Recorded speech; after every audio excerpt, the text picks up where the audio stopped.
JK Yadav Films present JK Yadav Films.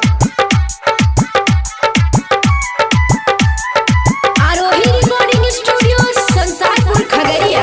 Nepal वाली छौरी गे नाचैले ओलही जिला बेगूसराय। बंगाल वाली छौरी गे नाचैले ओलही जिला Begusarai.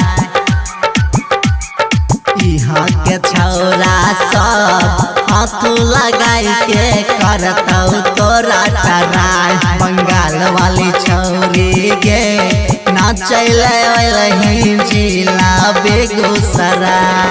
DJ good Madhubani, DJ good Madhubani, DJ good Madhubani, DJ good Madhubani.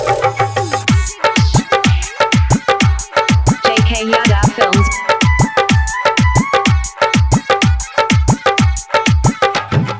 मुखिया विधायक नामारी पंसौआ देतौ इनाम गे।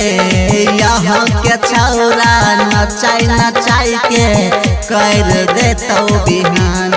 नैका तोहर लोहिया में टेंगरा मछरी करतौ खूब फराय। बंगाल वाली छौरी गे नचैले ओलही जिला Begusarai. DJ good Madhubani, DJ good Madhubani, DJ good Madhubani. JK Yadav Films.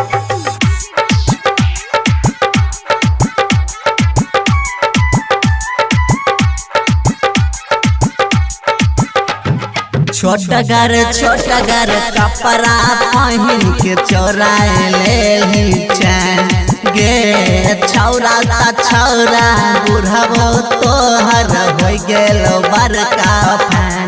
Neeraj Sonu के चक्कर में छौरी गेली तो धराय।